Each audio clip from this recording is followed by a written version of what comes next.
தூய ஆவியானவரின் திருப்பெயருக்கு மாட்சிமை உண்டாவதாக. ஆமென். கிறிஸ்துவின் அன்பானவர்களே, நம்முடைய திருச்சபை இந்த ஞாயிறை சுற்றுச்சூழல் ஞாயிறாக அனுசரிக்கிறது.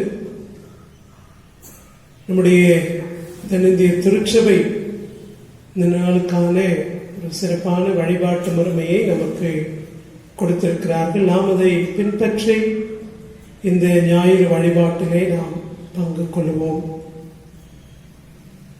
மக்கள் இனங்களே, அனைவரும் இதை கேளுங்கள். மண்ணுலகில் வாழ்வோரே, யாவரும் செவி கொடுங்கள். நம் ஆண்டவர் மாண்புமிகு இறைவன், தெய்வங்கள் அனைத்திற்கும் மேலான பேரரசர். பூ உலகின் ஆழ்பகுதிகள் அவர்தம் கையில் உள்ளன. மலைகளின் கொடிகளும் அவருக்கே உரியன. கடலும் அவருடையதே, அவரே அதை படைத்தார். உலர்ந்த தரையும் அவருடைய கைகளே உருவாக்கின. வாருங்கள், அவர்தால் பணிந்து அவரை தொழுவோம். நம்மை உருவாக்கிய ஆண்டவர் முன் முழந்தாள் இடுவோம். ஜெபம் செய்வோம். இரக்கமும் கிருபையும் நிறைந்த எங்கள் அன்பின் கடவுளே, உம்மை துதிக்கிறோம், ஸ்தோத்திரிக்கிறோம். நீர் துதிகளுக்கும் ஸ்தோத்திரத்துக்கும் பாத்திரராக இருக்கிறீர். ஆண்டவரே, உம்மை நன்றியுள்ள இருதயத்தோடு உம்மை நாங்கள் வணங்குகிறோம் சுவாமி. ஆண்டவரே, கடந்து சென்ற நாட்கள் எல்லாவற்றிலும் நீர் எங்களை கிருபையாய் காத்து வழிநடத்தி வந்திருக்கிறீரே. தொடர்ந்து எங்கள் வாழ்வில் உடலிருந்து எங்களை வழிநடத்தி கொண்டிருக்கிறீரே. உம்மை துதிக்கிறோம், ஸ்தோத்திரிக்கிறோம் சுவாமி.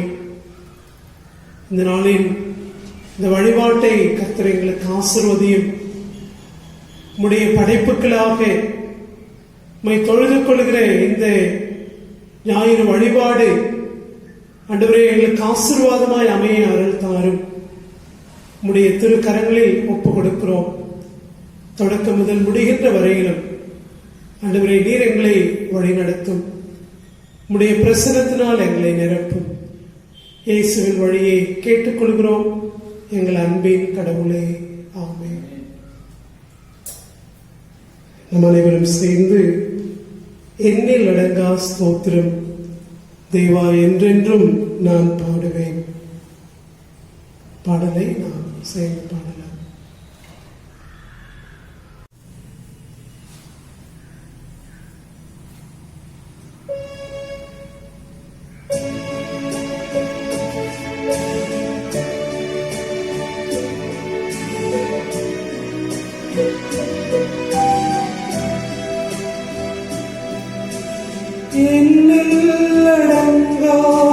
ஸ்தோத்திரம் தேவா என்றென்றும் நான் பாடுவேன்.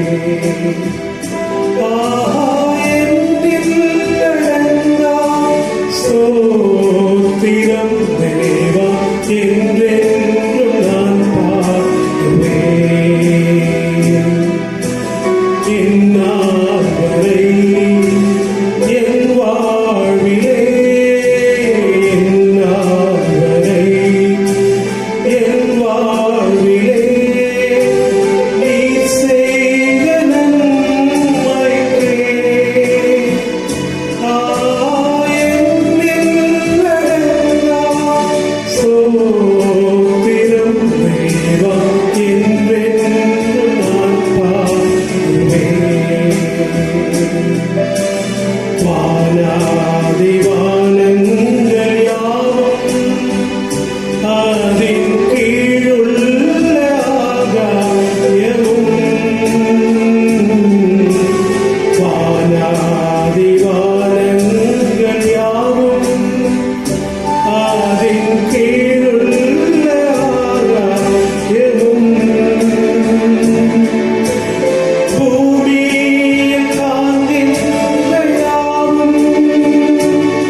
தொடர்ந்து பிழையுணர்கிற மன்றாட்டை நாம் ஏறெடுப்போம். நான் சொல்லுகிற பொழுது சபையார் பின்தொடர்ந்து இந்த ஜெபத்தை சொல்லும்படியால் அன்போடு கேட்டுக்கொள்கிறேன். படைப்பாளராகிய இறைவா, உம் சாயலாக படைக்கப்பட்ட நாங்கள் உமது கட்டளைக்கு விருப்பத்திற்கு ஏற்ப வாழ வேண்டும் என்று நீர் விரும்புகிறீர். ஆனால் நாங்களோ உலக போக்கிற்கு ஏற்ப வாழ்கின்றோம். உமது நோக்கத்தை முற்றிலும் மறந்து இயற்கை செல்வத்தை சுரண்டி சுற்றுச்சூழலை அழித்து உயிரினங்கள் பாதிக்கப்படும் என அறிந்தும் நவீன உலகில் எங்கள் சுய எண்ணத்தை மையப்படுத்தி வாழ்ந்து கொண்டிருக்கிறோம்.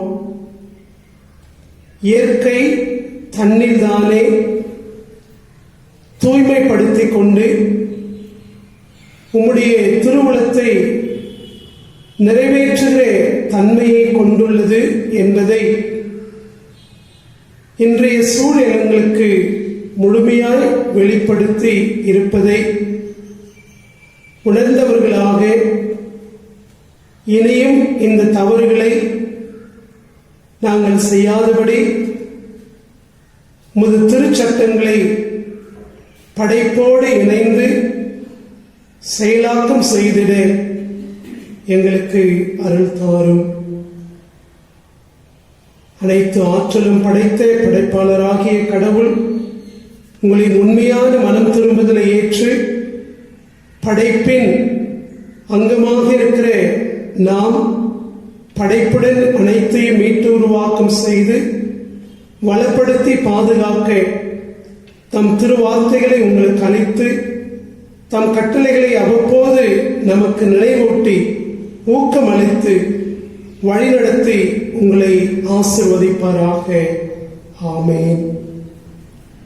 இந்த நாளுக்கான திருமறை பகுதியில் ஆதியாகமம் 1ஆம் அதிகாரம் 28 முதல் 31 முடிய, சங்கீதம் 104, வெளிப்படுத்தின விசேஷம் 22ஆம் அதிகாரம் 1 முதல் 5 முடிய, லூக்கா எழுதின நற்செய்தி நூல் 1ஆம் அதிகாரம் 21 முதல் 31 முடிய. இப்பொழுது திருப்பாடல் சங்கீதம் 104 24 முதல் 35 வரை நாம் படிக்க கேட்போம். 104ஆம் சங்கீதம். கர்த்தாவே, உமது கிரியைகள் எவ்வளவு திரளாயிருக்கிறது! அவைகளெல்லாம் ஞானமாய் படைத்தீர். பூமி உம்முடைய பொருள்களினால் நிறைந்திருக்கிறது. பெரிதும் விஸ்தாரமுமான இந்த சமுத்திரமும் அப்படியே நிறைந்திருக்கிறது. அதிலே சஞ்சரிக்கும் சிறியவைகளும் பெரியவைகளுமான எண்ணிறந்த ஜீவன்கள் உண்டு. அதிலே கப்பல்கள் ஓடும். அதிலே விளையாடும்படி நீர் உண்டாக்கின திமிங்கலங்களும் உண்டு. ஏற்ற வேளையில் ஆகாரத்தை தருவீர் என்று அவைகள் எல்லாம் உம்மை நோக்கி காத்திருக்கும். நீர் கொடுக்க அவைகள் வாங்கிக் கொள்ளும். நீர் உம்முடைய கையை திறக்க அவைகள் நன்மையால் திருப்தியாகும். நீர் உமது முகத்தை மறைக்க திகைக்கும். நீர் அவைகளின் சுவாசத்தை வாங்கிக் கொள்ள அவைகள் மாண்டு தங்கள் மண்ணுக்கு திரும்பும். நீர் உம்முடைய ஆவியை அனுப்பும் போது அவைகள் சிருஷ்டிக்கப்படும். நீர் பூமியின் ரூபத்தையும் புதிதாக்குகிறீர். கர்த்தருடைய மகிமை என்றென்றைக்கும் விளங்கும். கர்த்தர் தம்முடைய கிரியைகளிலே மகிழுவார். அவர் பூமியை நோக்கி பார்க்க அது அதிரும். அவர் பர்வதங்களை தொட அவைகள் புகையும். நான் உயிரோடு இருக்கும் மட்டும் என் கர்த்தரை பாடுவேன். நான் உள்ளளவும் என் தேவனை கீர்த்தனம் பண்ணுவேன். நான் அவரை தியானிக்கும் தியானம் இனிதாயிருக்கும். நான் கர்த்தருக்குள் மகிழுவேன். பாவிகள் பூமியிலிருந்து நிர்மூலமாகி துன்மார்க்கர் இனி இராமற் போவார்கள். என் ஆத்துமாவே கர்த்தரை ஸ்தோத்திரி. அல்லேலூயா. கிறிஸ்துவில் அன்பானவர்களே, இந்த நாளிலே இறை மக்களாகி உங்களை அன்போடு வாழ்த்துகிறேன். ஸ்தோத்திரங்களை அன்போடு தெரிவித்துக் கொள்கிறேன். நம்மை இம்மட்டம் பாதுகாத்து பராமரித்து நம்மோடு உடனிருந்து நம்முடைய துன்பங்களில் சோர்வுகளில் நம்மை பலப்படுத்தி பாதுகாத்து வருகிற நம்முடைய ஆண்டவருக்கு மாட்சிமை உண்டாவதாக. ஆண்டவருடைய திருப்பெயரில் உங்களை அன்போடு வாழ்த்துகிறேன். ஜூன் 5ஆம் தேதி உலக சுற்றுச்சூழல் தினமாக உலகம் முழுவதும் கடைபிடிக்கப்படுகிறது. இந்த நாளிலே திருச்சபை சுற்றுச்சூழல் ஞாயிறாக கடைபிடிக்க ஆண்டவர் நம்மை அழைத்திருக்கிறார். இந்த நாளின் ஆசீர்வாதங்களை மீண்டுமாக அன்போடு கூட தெரிவித்துக் கொள்கிறேன். உலக சுற்றுச்சூழல் தினம் கொண்டாடப்படுகிறதுனாலே பருவ நிலை மாற்றங்களால் ஏற்படும் ஆபத்துக்களை உலகம் உணர்ந்து கொள்ளவும், உலக நாடுகள் எச்சரிக்கையோடு அந்த ஆபத்தை எதிர்கொள்வதற்கு திட்டமிடவும் செயல்படவும் வழிவகுத்திருக்கிறது என்பதை நாம் அறிந்திருக்கிறோம்.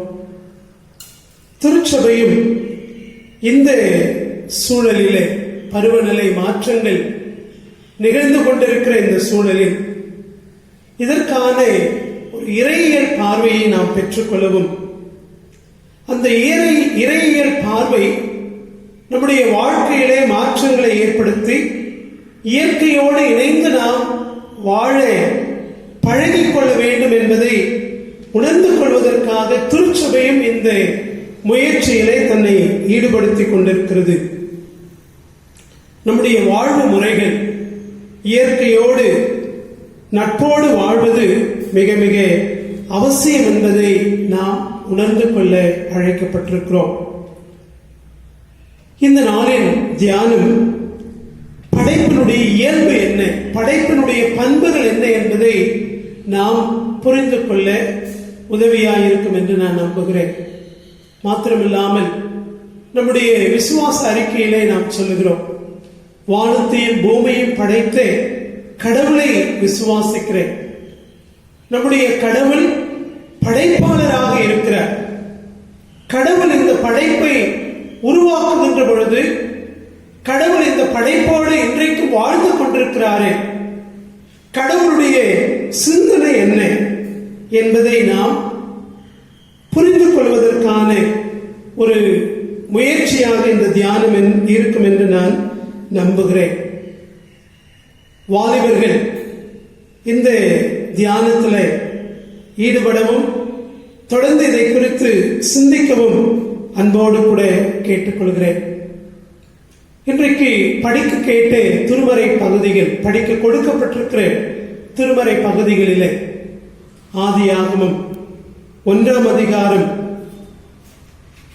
28 முதல் 31 வரை வருகின்ற பகுதியிலேயும், சங்கீதம் 104லேயும், வெளிப்படுத்தின விசேஷம் 22ஆம் அதிகாரம் 1 தொடங்கி 5 முடிய வருகின்ற அந்த திருமறை பகுதியிலும் கடவுள் இந்த படைப்பை முழுமையாக படைத்திருக்கிறார். ஃபுல்னஸ் இன் கிரியேஷன், படைப்பிலே ஒரு நிறைவு காணப்படுகிறது என்பதை நாம் இந்த திருமறை பகுதிகளில் நாம் பார்க்க முடியும். ஆதியாகமம் 1ஆம் அதிகாரம் 31வது வசனம், கடவுள் தாம் உருவாக்கிய அனைத்தையும் நோக்கினார், அவை மிகவும் நன்றாயிருந்தன. மாலையும் காலையும் நிறைவுற்று 6ஆம் நாள் முடிந்தது. கடவுள் ஒவ்வொரு நாளிலும் படைக்கின்றார். 6 நாட்களில் எல்லாவற்றையும் படைத்து முடித்த பொழுது அந்த படைப்பிலே முழுமை காணப்பட்டதாக, அது கடவுளுக்கு மகிழ்ச்சியை தந்ததாக நாம் பார்க்கின்றோம். முழு படைப்பும் ஒரு வாழ்வதற்கான சூழலை பெற்றுக் கொண்டிருக்கிறது. இந்த படைப்பிலே ஒவ்வொரு படைப்பின் அங்கத்திற்கும், இயற்கையாக இருந்தாலும் மனிதனாக இருந்தாலும், இந்த படைப்பின் ஒவ்வொரு அங்கத்திற்கும் வாழ்வதற்கான உரிமையை கடவுள் அதிலே வைத்திருந்தார் என்று சொல்லி நாம் பார்க்கிறோம். 29வது வசனம் 30வது வசனத்திலையும் நாம் பார்க்கிறோம். அப்பொழுது கடவுள் மண்ணுலகம் எங்கும் உள்ளே விதை தரும் செடிகள் பழங்கள் அனைத்தையும் உங்களுக்கு நான் கொடுத்துள்ளேன். இவை உங்களுக்கு உணவாகட்டும். எல்லா காட்டு விலங்குகள், வானத்து பறவைகள், நிலத்தில் ஊர்வன ஆகிய அனைத்து உயிரினங்களுக்கும் பசுமையான செடிகள் அனைத்தையும் நான் உணவாக தந்துள்ளேன். படைப்பின் அந்த சூழல் அல்லது படைப்பிலே கடவுள் வாழ்வதற்கான சூழலையும் வாழ்வதற்கான ஆதாரங்களையும் படைத்து அந்த படைப்பு முழுமையானதாக காணப்பட்டது என்பதை நாம் இந்த பகுதியிலே பார்க்கிறோம். வெளிப்படுத்தின விசேஷம் 22ஆம் அதிகாரம் 1 முதல் 5 வரை வருகின்ற பகுதியிலே புதிய வானத்தை புதிய பூமியை குறித்து நாம் பார்க்கின்றோம். அந்த புதிய வானம் புதிய பூமி என்பது வெளிப்படுத்தின விசேஷம் 22ஆம் அதிகாரம் 2வது வசனத்திலே நாம் பார்க்கிறோம்.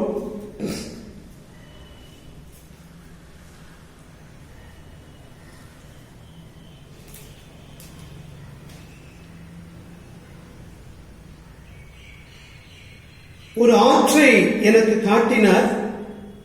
அது பளிங்கு போல் ஒளிர்ந்தது. அது கடவுளும் ஆட்டுக்குட்டியும் வீற்றிருந்த அரியணையிலிருந்து புறப்பட்டு நகரின் தெரு நடுவே பாய்ந்தோடியது. ஆற்றின் இரு மரங்களிலும் வாழ்வு தரும் மரம் இருந்தது. மாதத்துக்கு ஒரு முறையாக அது ஆண்டுதோறும் 12 முறை கனிகள் தரும்.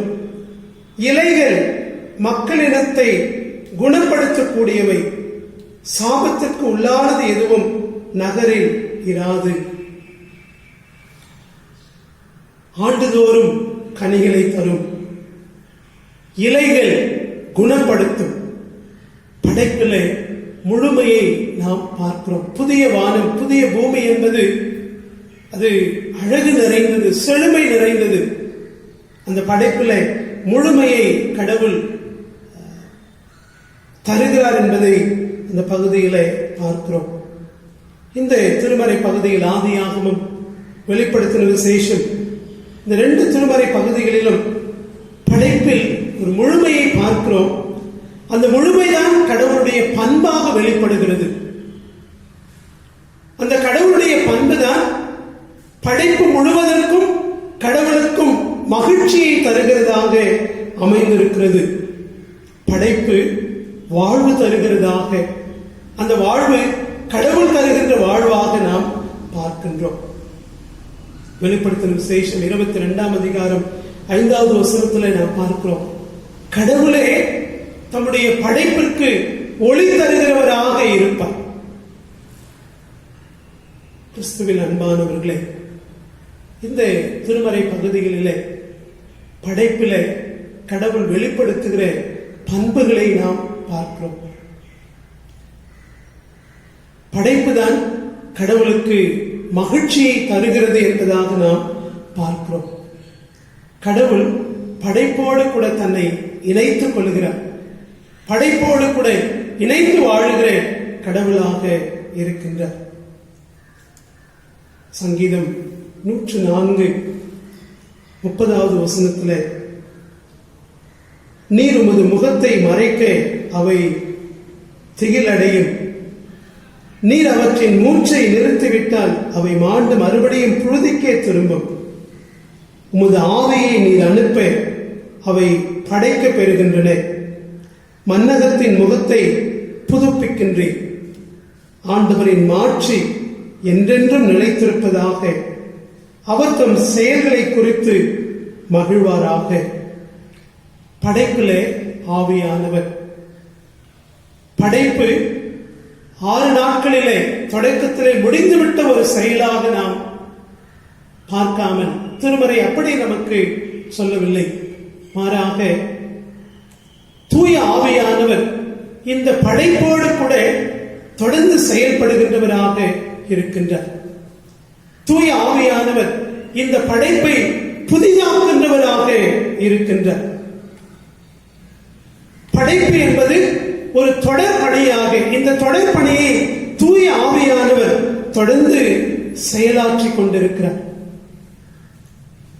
கிறிஸ்துவின் அன்பானவர்களே, திருச்சபை தூய ஆவியானவரால் ஆட்கொள்ளப்பட்டிருக்கின்ற, தூய ஆவியானவரால் வழிநடத்தப்படுகின்ற ஒரு இயக்கமாக இருக்குமே என திருச்சபை தூய ஆவியானவரோடு கூட இணைந்து இந்த புதிதாக்குகின்ற பணியில, படைக்கின்ற கடவுளுடைய அந்த செயல்பாட்டில திருச்சபை தன்னை இணைத்துக் கொள்ள ஆண்டவர் அழைப்பு தருகின்றார். இந்த தியானத்தினுடைய நிறைவாக திருச்சபைக்கான அறைகூவல் என்ன? திருச்சபை எவ்வாறு பங்கேற்க முடியும்? படைப்புதான் கடவுளுடைய பண்புகளை வெளிப்படுத்துகிறது. படைப்புதான் கடவுளுடைய திருவுளத்திற்கு மகிழ்ச்சியை தருகிறது என்று சொன்னார். இந்த படைப்பில் ஏற்பட்டிருக்கிற மாற்றங்களை திருச்சபை கவனிக்கவும், அதை கருத்திலே கொண்டு தூய ஆவியானவரோடு கூட இணைந்து புதுப்பிக்கின்ற பணியிலே நம்மை இணைத்துக் கொள்ளவும் ஆண்டவர் நம்மை அழைத்திருக்கிறார் என்பதை இந்த நாளிலே உணர்ந்து கொள்ளுவோம். இந்த ஊரடங்கு சமயத்தில் இளைஞர்கள் ஒன்றாக கூடி நாம் ஊரடங்கு காலத்தில் சும்மா இல்லாம நாம் ஏதாவது செய்ய வேண்டும் என்று சொல்லி ஏரியை தூய்மைப்படுத்தியிருக்கிறார்கள் என்பதை நாம் செய்தித்தாள்களிலே படித்திருக்கிறோம். இன்னும் ஒரு இடத்துல இளைஞர்கள் எல்லாம் ஒன்றாக சேர்ந்து ஒரு இடத்துல ஒரு குளத்தை வெட்டி அந்த குளத்துல தண்ணீர் விட்டு உயிரினங்களுக்கு, பறவைகளுக்கு, விலங்குகளுக்கு தாகத்தை தீர்த்துக் கொள்வதற்கு உதவி செய்திருக்கிறார்கள். திருச்சபை எவ்வாறு பங்கேற்க முடியும்? தூய ஆவியானவர் தொடர்ந்து படைப்பை புதிதாக்குகின்ற பணியிலே செயலாற்றிக் கொண்டிருக்கிறார் என்று சொல்லுகின்ற பொழுது திருச்சபையும் அதிலே தன்னை இணைத்துக் கொள்ள ஆண்டவர் நம்மை அழைத்திருக்கிறார். அந்த அழைப்பிற்கு நம்மை ஒப்புக் கொடுப்போம். கடவுள் நம்மை ஆசீர்வதித்து வழிநடத்துவாராக. ஆமென். இந்த நாளிலே திருச்சபை நமக்கு கொடுத்திருக்கிற மன்றாட்டு ஜெபத்தை நாம் ஏறெடுப்போம்.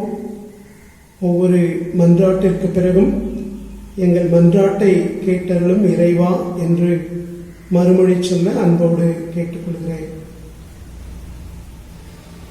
படைப்பாளராகிய கடவுளே, மனிதர்கள் நம்முடைய சாயலில் மாத்திரமல்லாமல் படைப்பின் சாயலிலும் படைக்கப்பட்டிருக்கிறோம் என்பதை உணர்ந்து படைப்பினை பண்படுத்தவும், பயன்படுத்தவும், பாதுகாக்கவும், வருகிற தலைமுறையிற்கு ஆசீர்வாதமாய் ஒப்புக் கொடுக்க உம்முடைய அருள் தாரும்.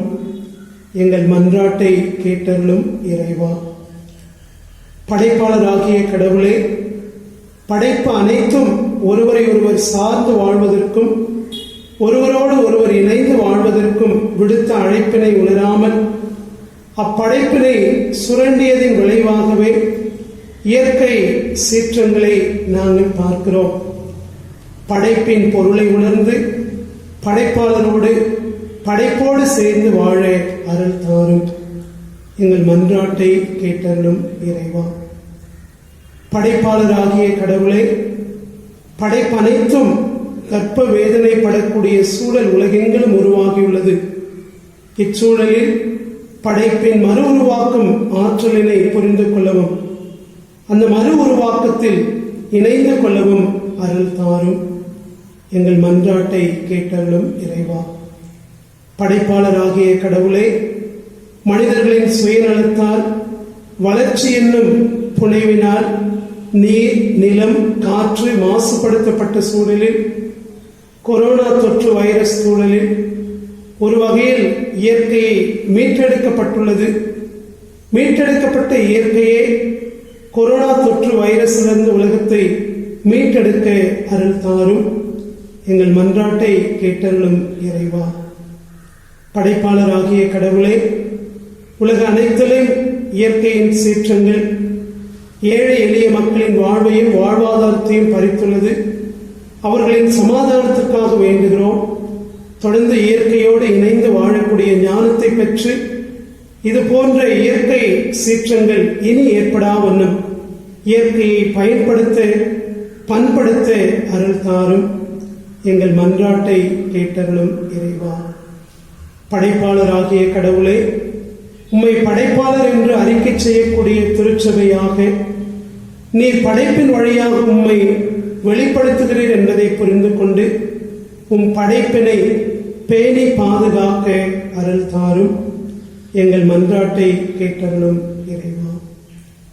எங்கள் அன்பின் நல்ல ஆண்டவரே, இந்த வழிபாட்டிலே பங்கு கொள்ள நீர் கொடுத்த கிருபைக்காக மக்கள் நன்றி செலுத்துகிறோம். இந்த உலகம் முழுவதும் உம்முடைய கரத்தினால் நீர் படைத்திருக்கிறீர்.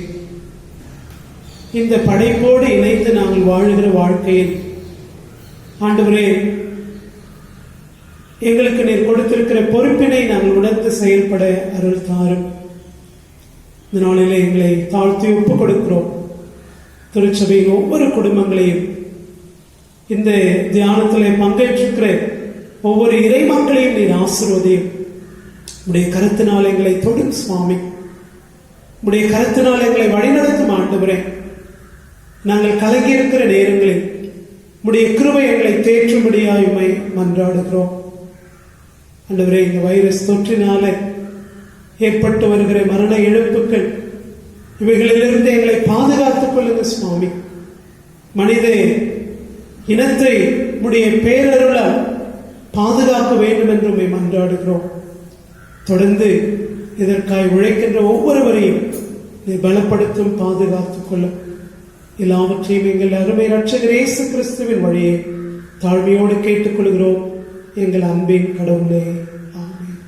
என் ஆத்மாவே கர்த்தரை ஸ்தோத்திரி, என் முழு உள்ளமே அவருடைய பரிசுத்த நாமத்தை ஸ்தோத்திரி. என் ஆத்மாவே கர்த்தரை ஸ்தோத்திரி, அவர் செய்த சகல உபகாரங்களையும் மறவாது. படைப்பாளராகிய கடவுளின் அன்பும் படைப்பின் நோக்கத்தை செயல்வடிவத்தில் கற்றுத்தந்த ஆண்டவர் இயேசு கிறிஸ்துவின் அருளும் படைப்போடு இணைந்து பயணிக்க உந்தும் தூய ஆவியானவரின் கூட்டுறவும் வழிநடத்துதலும் நம் அனைவரோடும் இன்றும் என்றும் சதா காலங்களிலும் நிலைத்திருப்பதாக. ஆமென்.